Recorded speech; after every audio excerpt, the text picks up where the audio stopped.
जय हिंद दोस्तों, मेरा नाम विष्णु है और आशा करता हूँ आप अपने घरों में स्वस्थ होंगे। तो इस बार मैं आपके सामने अपनी क्लास लेके आया हूँ दिल्ली सल्तनत की। तो लास्ट मैंने आपको वीडियो दिया था, उसमें मैंने आपको दिल्ली सल्तनत की स्लेव डायनेस्टी के कुतुबुद्दीन ऐबक और इल्तुतमिश के बारे में बताया था। अगर आप लोगों ने वो क्लास नहीं देखी हो तो मैं डिस्क्रिप्शन बॉक्स में अपनी पिछली 2 क्लासेस का लिंक दे दूँगा, आप जाके उसमें देख लीजिएगा। एक फ्लो बना रहेगा जिससे आपको समझने में आसानी रहेगी। तो इस क्लास में मैं बात करने वाला हूं इल्तुतमिश के बाद दिल्ली सल्तनत की गद्दी संभालने को लेकर। अब इल्तुतमिश के बाद इल्तुतमिश का एक लड़का था जिसका नाम था रुकनुद्दीन फिरोज। रुकनुद्दीन फिरोज। अब जो इल्तुतमिश ने चालीसा का ग्रुप बनाया था जिसमें 40 नॉबल्स थे, वो ग्रुप ये चाहता था कि रुकनुद्दीन फिरोज को गद्दी दी जाए, लेकिन इल्तुतमिश ये चाहता था कि उस गद्दी की सही हकदार उसकी लड़की है जिसका नाम रजिया है। रजिया पूरे सल्तनत पीरियड की पहली फीमेल सुल्तान रही हैं। तो इल्तुतमिश चाहता था कि रजिया उस गद्दी को संभाले, लेकिन नॉबल्स चाहते थे कि रुकनुद्दीन फिरोज उस गद्दी को संभाले। तो रुकनुद्दीन को गद्दी दी जाती है, लेकिन रुकनुद्दीन सही तरीके से काम नहीं कर पाते, बहुत ही वीक और बहुत ही इनकैपेबल सम्राट कह रहा हूँ सुल्तान थे ये उस समय के। तो रजिया बाद में उस गद्दी को संभालती है। रजिया उस गद्दी को संभालती है 1236 से लेकर के 1240 तक। 1236 में जब रजिया उस गद्दी को संभालती है तो जो नॉबल्स थे उनको ये चीज़ बिल्कुल पसंद नहीं आती। अब भाई नॉबल्स ये सोचते थे कि हम लोग कैसे जैसे भी हैं, लेकिन किसी औरत के अंडर में नहीं काम कर सकते। हम किसी इनकैपेबल राजा के अंदर काम कर लेंगे, इनकैपेबल सुल्तान के अंदर काम कर लेंगे, लेकिन किसी भी औरत के अंडर हम काम नहीं करना चाहेंगे। तो नॉबल्स मिलके रजिया के खिलाफ एक कॉन्स्पिरेसी खेलते हैं और रजिया को ख़त्म कर देते हैं। 1240 में रजिया को मार दिया जाता है। आज 1240 में रजिया को मार दिया जाता है तो रजिया के बाद 1240 से 1246 तक बहुत ही कमज़ोर और इनकैपेबल राजा राज करने शुरू करते हैं। अब इस सल्तनत में जो टर्निंग पॉइंट आता है वो आता है आपका 1246 से, यानी कि 1246 से 1246 में इल्तुतमिश का सबसे छोटा लड़का जिसका नाम था नसीरुद्दीन महमूद। नसीरुद्दीन महमूद गद्दी पे बैठता है 1246 पे। ये लगभग 20 साल तक राज करता है, 1246 से 1266 तक। 1246 से लेकर के 1266 तक नसीरुद्दीन महमूद राज करता है, गद्दी पे बैठता है, लेकिन ये भी बहुत ज़्यादा ही वीक और इनकैपेबल राजा होता है, बहुत ज़्यादा कमज़ोर राजा होता है, इनकैपेबल होता है। इसीलिए उस समय नॉबल्स का एक लीडर होता है। नॉबल्स के लीडर का नाम होता है बालबन, गियासुद्दीन बालबन। तो मैं यहां बालबन लिखूंगा। तो बालबन जो होता है नॉबल्स का लीडर होता है। तो ये जो बालबन होता है ये बन जाता है नासिरुद्दीन का prime minister.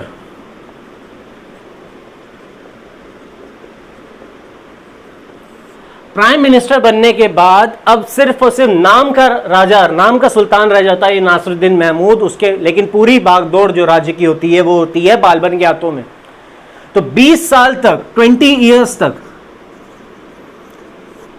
Balban as a prime minister उस पूरी सल्तनत को संभालता है। और 1266 में जब नसीरुद्दीन की डेथ हो जाती है, 1266 में जब नसीरुद्दीन महमूद की डेथ हो जाती है, पूरा का पूरा एम्पायर बालबन अपने अंडर में कर लेता है। बालबन पूरा अपना अंडर में 1266 से पूरा एम्पायर अपने अंडर में कर लेता है। अब आगे की कहानी क्या होती है? अब बालबन को जब तक प्राइम मिनिस्टर रहा, धीरे धीरे उसने जब चीज़ें समझी संभाली, तब उसको काफ़ी चीज़ें समझ में आई किस तरीके से राज किया जाता है और किस तरीके से अगर आपको अपने राज्य को आगे बढ़ाना है तो कौन कौन सी पॉलिसीज़ लेके चलना पड़ेगा। तो ये जो टाइम पीरियड है 1266 से लेकर के 1286 का, ये जो टाइम पीरियड है इसको हम बाल्बन इरा के नाम से भी जानते हैं, बाल्बन इरा के नाम से भी जानते हैं। 20 साल तक बाल्बन ने यहाँ पे एज ए सुल्तान काम किया था। वो प्राइम मिनिस्टर की पोस्ट में नहीं था, अब वो किस पोस्ट में था? अब वो सुल्तान के पोस्ट में था। तो जैसे ही ये सुल्तान बनता है, सबसे पहला काम ये क्या करता है? सबसे पहला काम ये करता है कि जो 40 नोबेल्स का जो ग्रुप था उनकी पावर्स को कंट्रोल करता है, उनकी पावर्स को कंट्रोल करता है और मोनार्ची लेके आता है। क्योंकि बाल्बन को मालूम था कि अगर नोबेल फिर चलेंगे, अगर नोबेल्स, क्योंकि नासिरुद्दीन महमूद के टाइम पे जब बाल्बन प्राइम मिनिस्टर था, वो भी एक लीडर था नोबेल्स का, उस समय नोबेल्स की पावर बहुत ज़्यादा हो गई थी।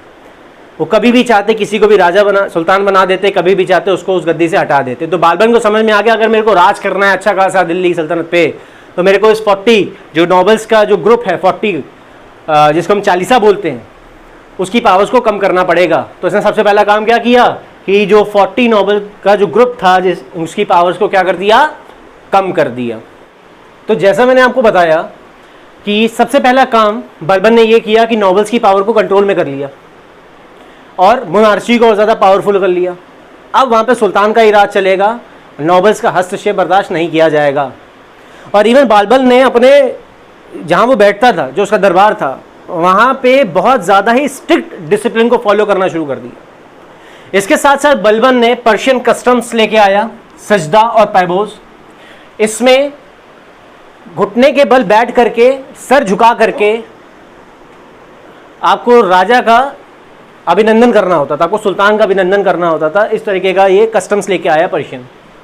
इसके बाद इसने स्पाई सिस्टम को और ज़्यादा मजबूत किया अपने राज्य में। स्पाई सिस्टम यानी कि गुप्तचर, यानी कि इनके जो सैनिक होते थे वो नॉर्मल वेशभूषा में बाजारों में घूमते थे, जो दिक्कतें होती थी, जो परेशानी होती थी, उनको देखते थे, समझते थे और उसके बाद वो आकर के सुल्तान को बताते थे, सुल्तान उसके अकॉर्डिंग काम करता था। अच्छा, सब कुछ सही चल रहा था तो एक गवर्नर हुए बंगाल के जिनका नाम था तुगलक बेग। ये थे गवर्नर ऑफ बंगाल। इन्होंने बाल्बन के खिलाफ युद्ध छेड़ दिया, बाल्बन ने उसको हरा दिया। तुगलक बेग को हराने के बाद बुगरा खान जो कि बाल्बन का लड़का था, इनको गवर्नर ऑफ बंगाल की गद्दी दे दी गई। इतना ही काम नहीं किया बाल्बन ने। तो यहां तक आपको समझ में आया, पहला इसने काम किया था कि नोबेल्स की जितनी भी पावर थी उसको कंट्रोल किया। दूसरा, अपनी मोनार्ची को और ज्यादा मजबूत किया। तीसरा, पर्शियन कस्टम्स लेके आए जिसमें सजदा और पैबोज हैं। साथ में स्पाई सिस्टम को मजबूत किया, अपनी आर्मी को मजबूत किया। तुगलक बेग जो गवर्नर ऑफ बंगाल था उसको हराया और उसकी जगह अपने लड़के को बुगरा खान को गवर्नर ऑफ बंगाल बना दिया। अच्छा, जो बाल्बन था वो दूर की सोच रखने वाला था और बाल्बन के कार्यकाल के समय मंगोलों का आक्रमण धीरे धीरे बढ़ता जा रहा था, सेंट्रल एशिया की तरफ से इंडिया की तरफ बढ़ता जा रहा था। अब मान लीजिए ये हमारा भारत है और ये हमारा नॉर्थ वेस्टर्न फ्रंटियर है, तो मंगोलों का आक्रमण होता तो इसी तरफ से होता। तो इस आक्रमण को रोकने के लिए बाल्बन ने क्या किया, अपने नॉर्थ ईस्टर्न फ्रंटियर में नए नए किले बनवाने शुरू कर दिए, फोर्ट्स बनवाने शुरू कर दिए और उन फोर्ट्स पे अपनी सैनिक बल बढ़ाना शुरू कर दिया। न्यू फोर्ट्स, नए फोर्ट्स बनवाए, प्लस जो ओल्ड फोर्ट्स थे उनको रिपेयर किया, रिपेयर करवाया। साथ में अपने लड़के को मुल्तान का गवर्नर बना दिया।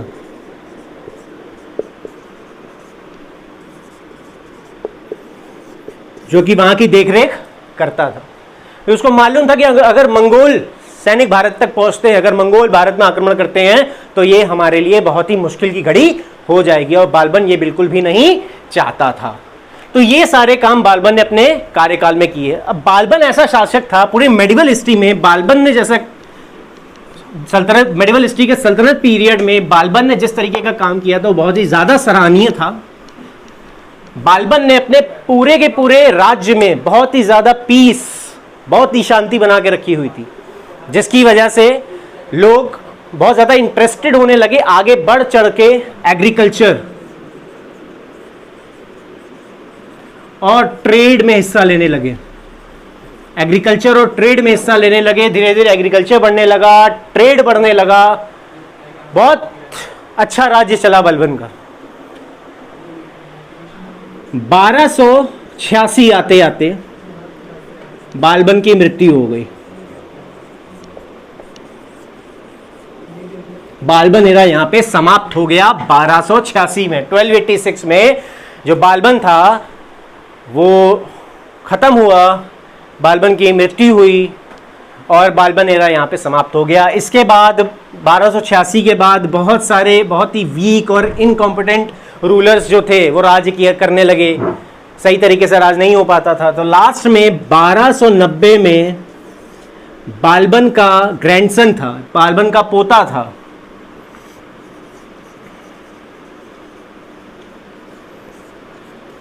जिसका नाम था कैकवाबाद।